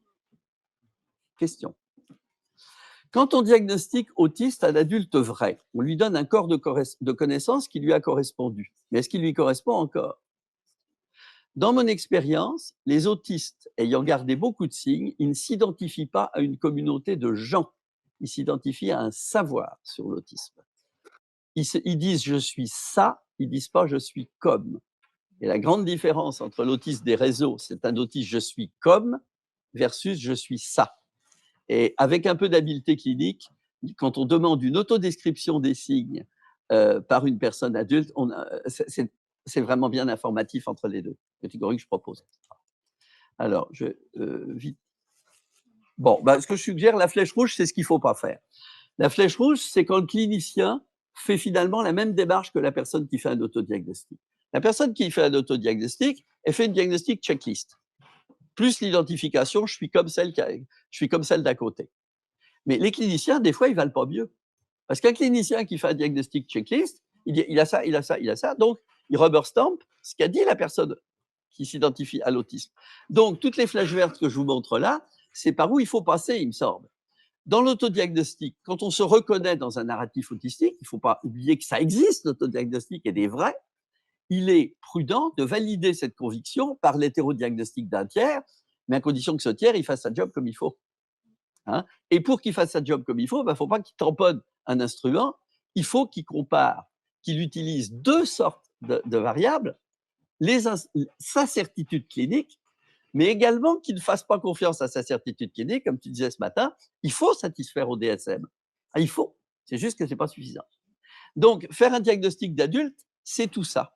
Hein. C'est respecter l'auto-identification, mais la traiter avec des étapes. Donc, c'est un peu bateau ce que je vais dire là, mais autant une personne qui s'auto-identifie qu'un clinicien ne doit jamais faire confiance qu'à lui-même.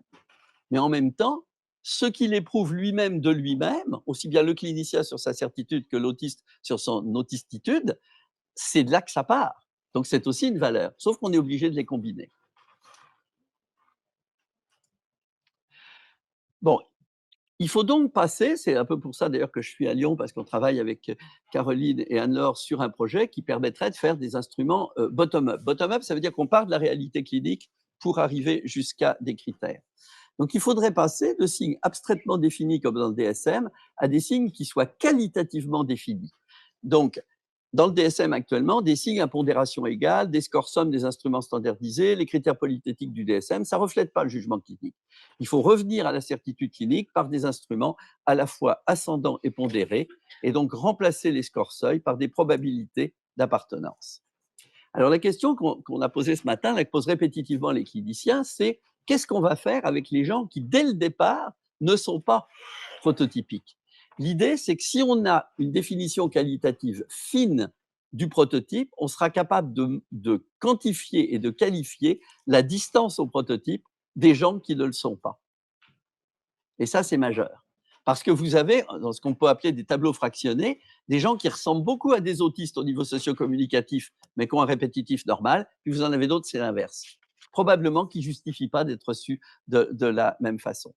Et attention, le conseil génétique doit être modulé par la certitude clinique et par le contexte génétique familial.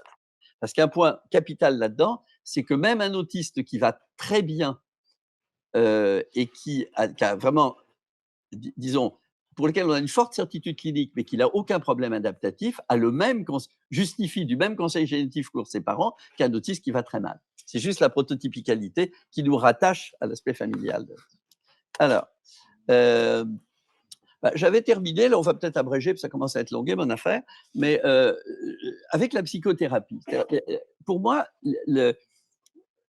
aider les gens, ce n'est pas leur faire ce qu'ils demandent.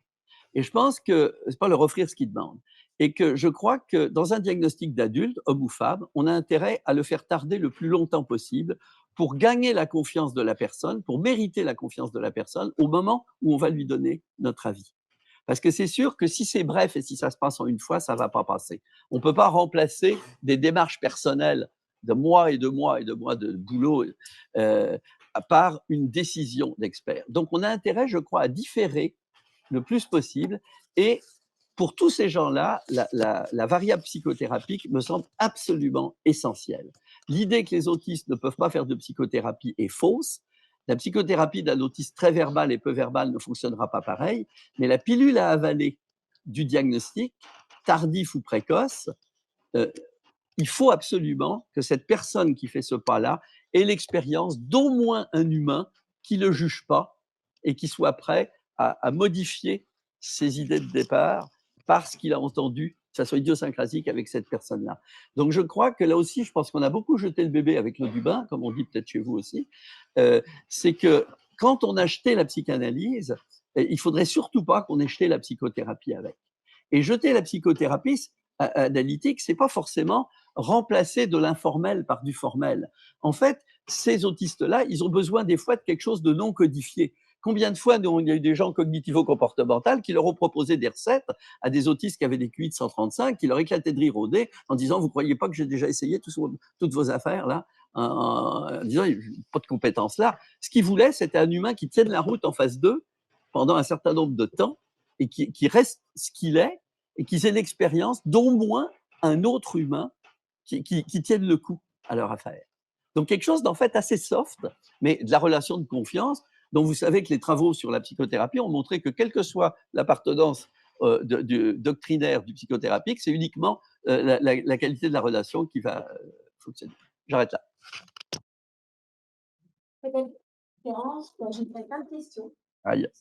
Qui sont vraiment des questions assez, assez passionnantes sur le sujet. Alors donc on a collecté les questions qui avaient été posées dans la salle, que je vais vous poser, Laurent. Alors la première question qui vient à l'esprit quand même, puis je pense qu'on est quand même très nombreuses et très nombreux à poser cette question. Comment est-ce qu'on explique aujourd'hui la flambée de l'incidence et de la prévalence de l'autisme? Ouais, c'est quand même très documenté cette question-là. D'abord, il y a plusieurs réponses qui s'additionnent, voire qui se multiplient, et qui ne sont pas les mêmes pour les différentes tranches d'âge. Alors, dans le désordre, puis ça se plaît surtout pour mon pays d'adoption, l'autisme étant beaucoup plus connu, a suscité plus de services que les maladies rares. Par exemple, quelqu'un qui a un Tourette au Québec, c'est la croix et la bannière, il peut juste rien faire. S'il rentre dans une classe d'autistes, il aura un ratio de 6:1. Bon, bah, c'est la tentation en dehors même des ressemblances. L'autre chose, c'est que la façon dont on compte les autistes aux États-Unis, les chiffres sont juste faux. Quand ils comptent les autistes dans les écoles, bah, ça ramène au problème précédent. Les gens, ils sont dans l'école pour telle raison. Alors, pour les adultes, c'est complètement différent. C'est probablement l'ambiance de discrimination positive ou de favorable qu'il y a. Il est attirant et valorisant socialement actuellement d'avoir un diagnostic d'autisme, alors que ce qui est terrible, c'est que le diagnostic alternatif différentiel le plus fréquent, soit le trouble de personnalité limite, lui, c'est le contraire. C'est rare que les gens ils vont dire, ils vont porter à la boutonnière, j'ai un trouble de personnalité limite. Hein. Et alors, il se trouve que le diagnostic alternatif étant genré, puisque c'est un diagnostic pratiquement uniquement féminin, eh bien, là, ça explique en partie pourquoi les femmes sont plus vulnérables à cette chose-là. Il y a aussi cette notion qui, je sais, est conflictuelle, mais je pense est vraie, qui est que les femmes dans les pays riches ont un rapport différent avec le fait d'avoir un diagnostic. Les hommes différant le plus longtemps possible l'étiquetage, alors que les femmes voulant une étiquette. Je crois d'ailleurs que pour l'histoire de la maladie de Lyme, il y avait un ratio également homme-femme très, très marqué, je crois.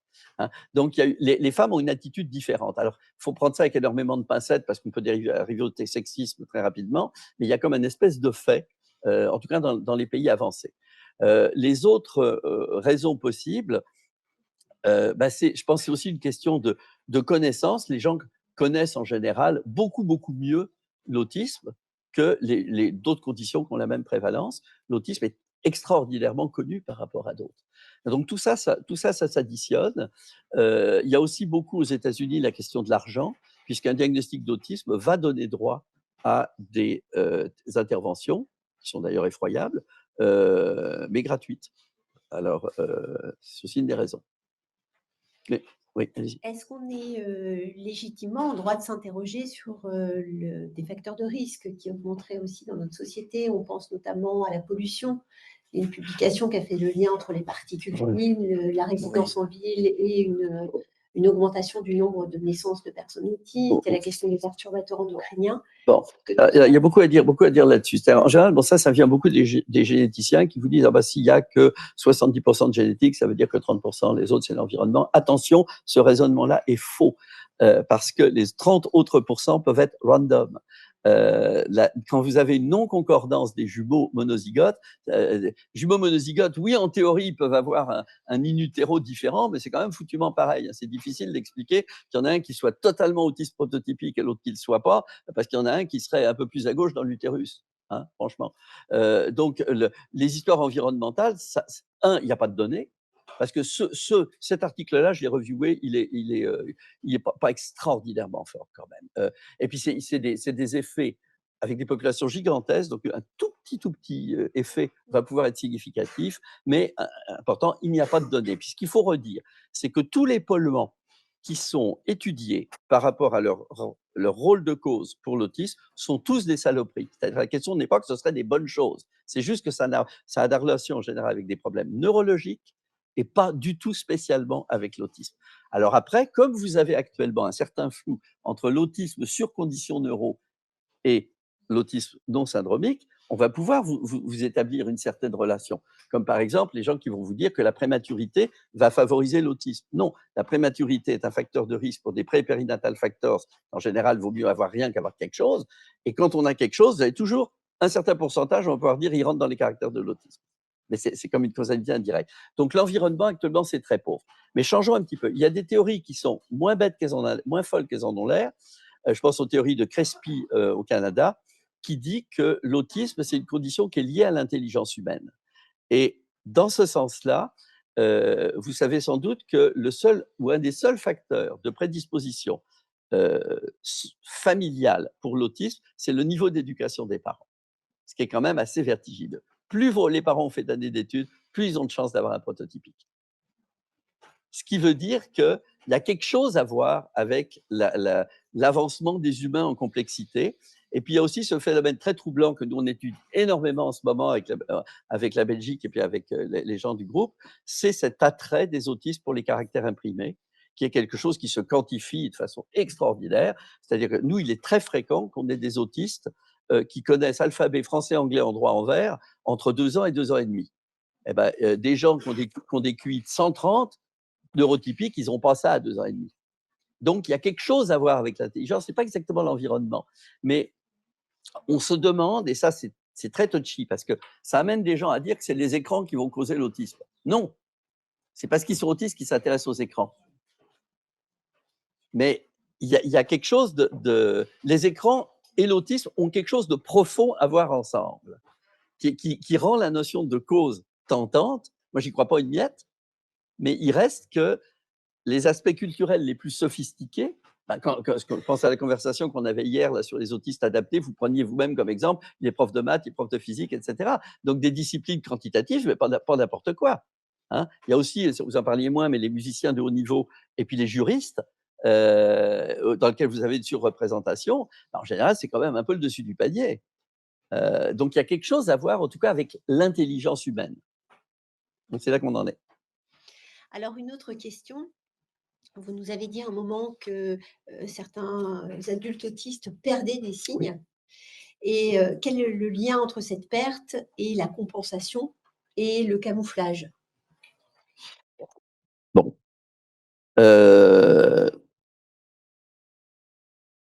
Bon, c'est 2 questions différentes, déjà, compensation. Bon. Déjà, on va partir simple. L'intervention a probablement aucun rôle.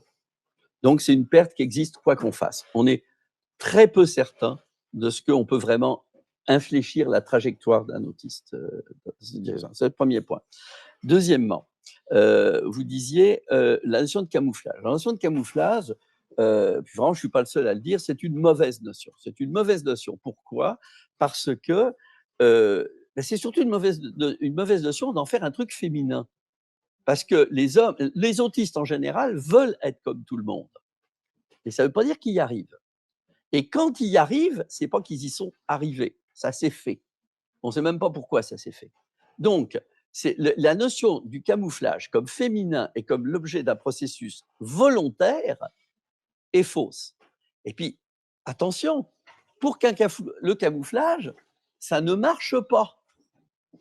C'est-à-dire les autistes qui essaient de passer explicitement de passer pour normal. Alors je m'excuse du côté un peu rengaine de ces exemples-là, mais c'est quand même important. Quand vous apprenez à un autiste de 8 ans qu'il faut dire bonjour aux gens, première chose qui se passe, c'est qu'il dit bonjour à tout le monde. Et pour le camouflage, c'est un peu raté. Parce que le pauvre gars dans la cour de récréation qui va serrer toutes les mains de l'école, j'aime autant vous dire que c'est la prochaine cible du méchant de service. Donc les camouflages, c'est un désastre. Alors que le narratif du camouflage, ce serait tellement extraordinaire qu'on arriverait à l'autisme invisible. Ça ne marche pas, le camouflage.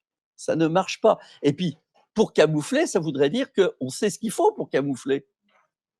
On ne le sait pas. Pour moi, le camouflage, c'est comme quelqu'un qui se met un masque d'Halloween quand c'est pas Halloween. On l'identifie rapidement, quoi. Ouais. Alors, une autre question qui est difficile, hein, on en a longuement débattu ce matin. Donc, il y a une personne dans la salle qui nous dit si, en tant que clinicien, on a une hypothèse diagnostique de TSA devant une personne adulte, mais finalement avec très peu de signes, très peu de signes cliniques, mais avec des vidéos dans l'enfance qui seraient très en faveur de l'autisme entre 2 et 5 ans, mais que l'adulte a quasiment perdu tous les signes. Qu'est-ce qu'on fait finalement? On retient le diagnostic ou pas? Que fait-on? Pour moi, en tout cas, je peux dire que quand ça m'arrive, des choses comme ça, quand ça m'est arrivé, je fais le résumé de ce que je vous ai dit à l'instant, c'est-à-dire que je suis complètement transparent, je leur dis l'état des connaissances, je leur dis, vous semblez avoir un profil qu'on observe fréquemment, et on vous aurait vu à 5 ans, vous auriez été totalement positif pour les critères. Je considère que vous ne l'êtes plus, je ne suis pas dans votre tête, je ne sais pas vos particularités intérieures, il peut vous en rester, mais c'est sûr que vous êtes pas mal plus semblable à votre voisin de palier que vous l'étiez à 4 ans. Et j'essaie de ne pas favoriser une identification excessive à un stéréotype, pour le coup, d'autisme. Donc je leur dis, aussi, ce que je recommande de plus en plus, c'est de dire notre propre certitude clinique. Il y a un certain nombre de cas, en disant, écoutez, je comprends que vous le pensiez, moi j'arrive à rien trouver, donc considérez mon jugement comme non pertinent. Je n'arrive pas à justifier dans ce que vous m'avez dit ce que vous pensez, mais je ne veux pas vous empêcher de le penser. On a un médecin chez nous dans le groupe qui dit on n'a pas forcément à se mêler des auto-identifications. C'est la liberté de chaque personne de s'identifier à un autiste. Simplement qu'ils n'ont pas empiété sur la nôtre. En tant que clinicien, on a le droit de dire qu'on ne voit pas. Une autre question aussi autour des accompagnements. Ouais. Quels sont les accompagnements aujourd'hui qui vous semblent les plus pertinents pour les adultes? Alors, au niveau professionnel, énormément. Parce que je pense qu'on a eu un âge d'or où on disait on va embaucher des autistes, sont tous bons en maths, sont tous bons en informatique, etc. Puis on faisait que dans les entreprises, ça marchait pas si bien que ça au bout du compte. Par contre, ça peut marcher. Donc, le fait d'avoir, ça fait 20 ans qu'on recommande ça à Montréal, d'avoir des personnes qui aient un caseload d'à peu près 20 autistes adultes, qui fassent le tour continuellement des lieux d'emploi pour résoudre les problèmes comme ça peut fonctionner.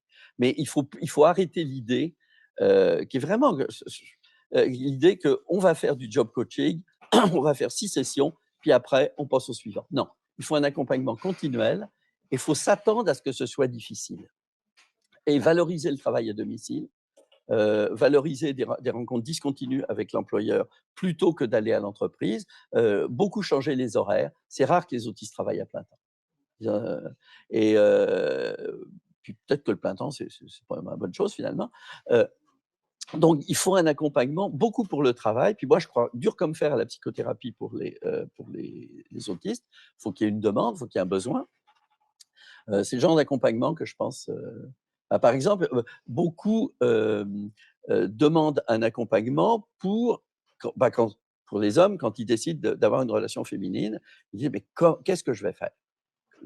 Et à ce moment-là, un travail, pas exactement psychothérapique, mais une espèce de coaching de ça, parce que c'est beaucoup, moi j'ai vu énormément d'autisme adultes où c'était à l'occasion des relations amoureuses qui se faisaient plumer ou qui se faisaient le plus avoir. Donc je trouve que là, ils ont besoin d'un interlocuteur qui peut probablement être le psychothérapeute s'il y en a un, mais qui doit être encore une fois un humain un peu multifonction, qui ne part pas forcément avec une théorie ou une méthode, mais qui comprennent bien l'autisme, mais qui s'adapte à chaque personne. Bon, c'est un peu trivial. Et dans la même direction, on a vu un petit peu la règle des 80%, Oui, 10%, oui. 10%. Est-ce qu'il y a des prises en charge qui ont une influence justement sur cette évolution précoce? Alors, on le pense pas parce que les travaux de Jonathan Green qui montrent, avec le pacte, qui montrent des enfants qui vont passer en dessous du seuil. Quand vous passez de 13,5 à 12,5, cliniquement, on n'est pas tout sûr que ce soit significatif. C'est des tout petits effets. Donc, à la fois, moi, j'ai une vénération pour cette équipe-là parce qu'au niveau scientifique, c'est formidable. Mais cliniquement, ça n'a pas une influence gigantesque sur la vie des gens.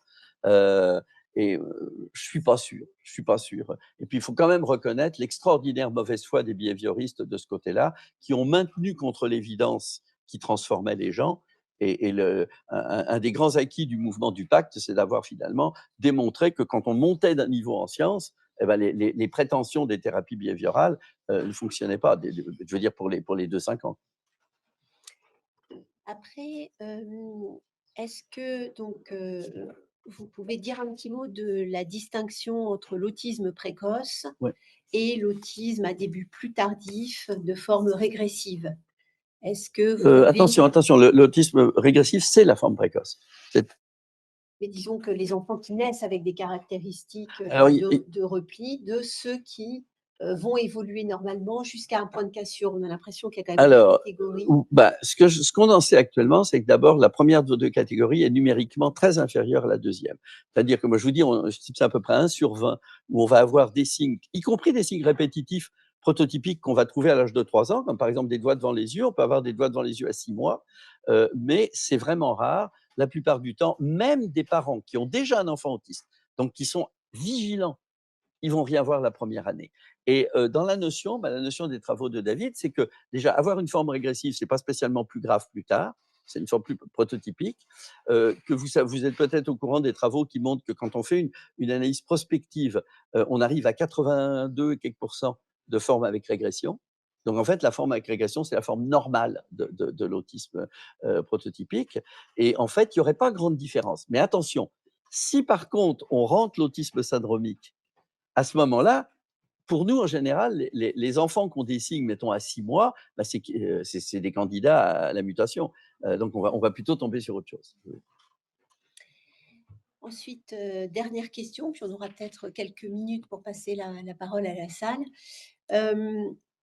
On a abordé rapidement la question de l'identité de genre et de l'autisme, avec l'idée de dire que voilà, les personnes autistes seraient relativement peu sensibles au renforcement genré. Donc, c'est une des hypothèses. Voilà. Mais est-ce que ça peut induire le fait qu'ils confondent la transidentité avec un faible... Parce qu'on aurait tendance à se dire que si une personne autiste, comme une personne normotypique, se perçoit comme ou non genrée ou genrée dans un sexe qui ne lui a pas été attribué à la naissance, c'est son cheminement propre et ce n'est pas forcément peut-être à nous de mettre un diagnostic là-dessus. Moi, ce que je pense, c'est que c'est surtout les cliniciens qui confondent l'identité de genre avec l'indifférence au genre. Mais je pense qu'il peut effectivement y avoir, je comprends très bien, je pense que je l'ai vu à quelques reprises, que le discours sur la fluidité de genre soit pris par des autistes comme disant, oui, moi, j'ai pas d'idée spéciale là-dessus, donc ça colle. Mais je pense que c'est vraiment un petit nombre. Et parce que la coïncidence actuelle entre dysphorie de genre, on ne dit plus ça, et autisme, elle est considérée maintenant comme une espèce de dogme. C'est un peu comme si on disait que quasiment tous les autistes auraient cette particularité-là. Et c'est sûr qu'il faut vraiment tune down cette affaire-là parce que c'est pas du tout le cas. Mais évidemment, à un niveau individuel, comme d'ailleurs pour d'autres conditions psychologiques ou psychiatriques, la transidentité peut arriver à cohabiter avec n'importe quelle condition. Mais l'autisme, peut-être une condition, je veux bien admettre, ça puisse être une condition favorisante, mais pas à la dimension de ce qui se dit actuellement. C'est ça ce que je veux dire. Est-ce qu'il y a des questions dans la salle?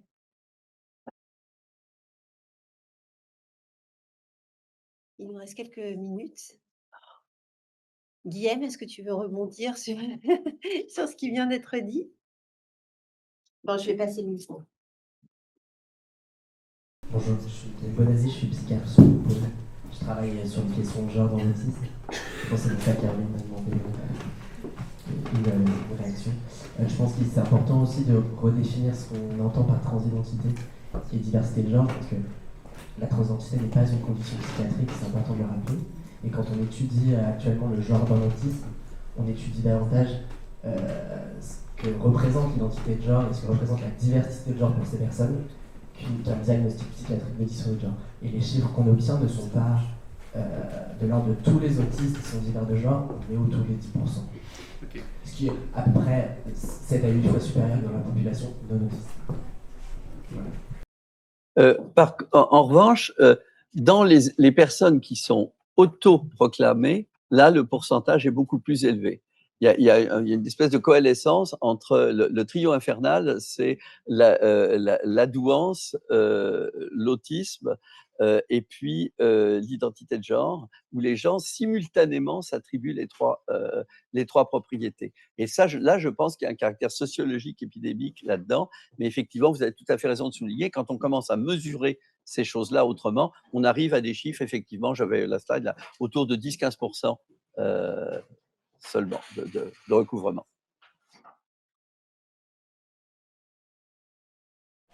Oui, merci Laurent pour cette intervention qui bouscule quelques certitudes, mais c'est magnifique. Sur les trois, moi j'ai un peu la trajectoire inverse de la tienne. J'ai commencé par, je fais 15 ans d'enfant et depuis 10 ans je fais de l'ado et du jeune adulte. Et effectivement, ils ont tous évolué de manière assez favorable, la plupart, et j'ai jamais vu d'aggravation, si ce n'est avec des BI, des comorbidités. Mais est-ce que vous avez identifié sur ces trois trajectoires 10, 80 et 10, les variables qui influent ces trajectoires? Alors, ça c'est évidemment la question que tous les parents posent. Alors, on n'a pas de données là-dessus. Hein. Donc, ce que je peux te donner, c'est vraiment des notions cliniques. Bon, il y a probablement, de la même façon qu'il y a un 18 mois canonique pour la première cassure, il y a un chiffre qui est moins canonique pour la deuxième. C'est-à-dire que nous, on voit ça commencer souvent, les plus précoces autour de 3 ans, 3 ans et demi, mais les plus tardifs, ça peut être 5-6 ans. Alors, il y a une règle triviale qui est que plus le plateau est long, plus il a des chances d'être long. Donc, mais ça tout le monde a toujours pensé que quand un enfant autiste ne parlait pas, mettons, à 9 ans, il y avait peu de chances qu'il parle. Mais il y a quand même un papier qui a résumé tous les cas de verbalisation tardive. Et il y a le cas au Canada absolument documenté, ça aurait été chercheur, d'une première phrase prononcée à 41 ans. Donc il y a des situations très, très étranges comme ça. Alors sinon, on a surtout, je te dirais, David, des prédicteurs négatifs. Donc par exemple, l'âge de la marche, dont nous, on est en train de travailler là-dessus, qui est normal, quand il est retardé, ça peut être un retard de la marche modulaire, mais ça peut être un indice que finalement, ils ne sont pas très, très rapides. Mais il y a aussi, inversement, comme les lettres et les chiffres, nous, on les prouve de façon quasiment constante, eh ben, ne pas les avoir est probablement pas de bon pronostic. Mais ça peut aussi être un hasard. Là où on arrive, c'est que, ça, c'est les travaux d'Isabelle Soulière et de son groupe, c'est qu'elle a fait des papiers qui montrent que les signes perceptifs complexes, hein, donc ces affaires-là, là, les regards en coin, toutes ces affaires-là, sont des prédicteurs de l'intelligence. Donc quand on les a pas, et on a l'impression, nous, qu'il y a un certain nombre d'autistes qui, par hasard, n'ont pas trouvé leur domaine d'intérêt particulier. Donc ils font rien. Ils sont assis, ils font rien. Et c'est pas forcément qu'ils sont déficients, c'est peut-être qu'il n'y a pas eu cette espèce, là, ça m'emmènerait trop loin, mais vu qu'on pense, nous, dans le groupe actuellement, qu'il se passe entre un autiste enfant et son domaine d'intérêt particulier, la même chose que ce qui se passe chez un enfant typique entre sa recherche du langage et le choix d'une langue maternelle. C'est-à-dire un first take all. Une fois que tu prends un domaine, tu ne peux pas en prendre un autre. Mais si tu n'as pas été exposé au langage, tu es un enfant loup. Ben, il me semble qu'il y a des équivalents d'enfants loups chez les autistes, au sens des gens qui n'ont pas rencontré leur domaine d'intérêt. Et ça, c'est tragique, parce qu'il y a probablement une période critique. Et moi, je dirais qu'actuellement, c'est une conviction personnelle, je ne vais pas te donner là-dessus, qu'un autiste qui n'a pas de domaine d'intérêt particulier, y compris perceptif, donc qui n'a pas sélectionné une catégorie d'objets qui l'intéresse beaucoup, pas très bon signe. Parce que nous, on les voit commencement comme une manifestation d'intelligence. Il va falloir qu'on arrête bientôt parce qu'il faut que je m'en aille. J'ai un avion.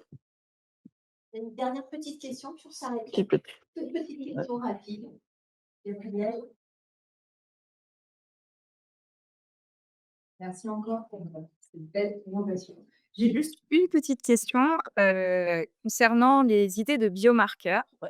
Que pensez-vous, c'est quoi votre position sur la littérature foisonnante qu'on a actuellement sur justement l'idée de trouver des biomarqueurs comportementaux qui vont nous permettre de différencier hommes-femmes chez autisme? Je pense Attendez, notamment les caractéristiques linguistiques.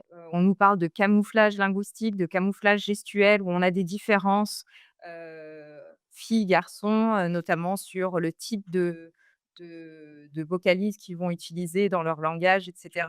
Mais je pense utiliser le mot biomarqueur pour le langage, c'est peut-être un peu embêtant parce que c'est pas bio tant que ça. Oui, c'est ce qu'on trouve dans les articles, c'est pour ça que je vous pose la question. Ouais, Je suis, bah, déjà les biomarqueurs dans l'autisme, je trouve c'est normal d'en chercher, mais clairement on n'en trouve pas. Et je pense qu'il faut actuellement réviser la notion qu'on a de la cause de l'autisme, ça c'est sûr. Et encore une fois, c'est un effet indirect néfaste de la psychanalyse, c'est-à-dire que quand on a voulu se débarrasser de la psychanalyse, on a dit ben, on va être biologisant à fond, donc on va chercher des biomarqueurs. Mais en même temps, on n'en a pas trouvé. Et quelque chose peut. C'est pour ça que je prends l'exemple de l'accouchement par le siège, parce que ça existe, il n'y a pas de biomarqueur. Donc, on a vraiment une analogie forte. Maintenant, pour les différences hommes-femmes, bah, pour le camouflage, je vous ai dit ce que Fonbonne a fait un autre éditorial absolument féroce sur le camouflage en disant que ça fonctionne pas d'un point de vue très, très scientifique. La méthodologie est très, très mauvaise. Vous avez peut-être 400 papiers sur le camouflage actuellement. Hein. Donc, au niveau linguistique, j'aurais du mal à vous répondre parce que je ne connais pas vraiment la littérature sur les différences hommes-femmes pour le langage. On sait qu'il y a toujours ces espèces de clichés qui traînent. Ah bah, c'est un garçon, il a parlé tard. Ça m'énerve un peu. Je suis tellement bavard, j'ai du mal à penser que j'aurais pu parler tard. Mais on ne sait pas, c'est la folle psychologie un peu ces différences-là. Je ne sais pas s'il y a de littérature sur les différences hommes-femmes pour le langage. Je sais que ça fait partie des supériorités des femmes sur les hommes, mais elles sont très ténues, en fait. Peut-être tu sais ça, David? Prosodique, oui. des onomatopées, des exclamations, à part Ouais. de la littérature aujourd'hui. Ben, je m'excuse, mais je connais pas assez cette littérature-là pour vous répondre. Merci beaucoup. On va s'arrêter là pour le taxi et l'avion.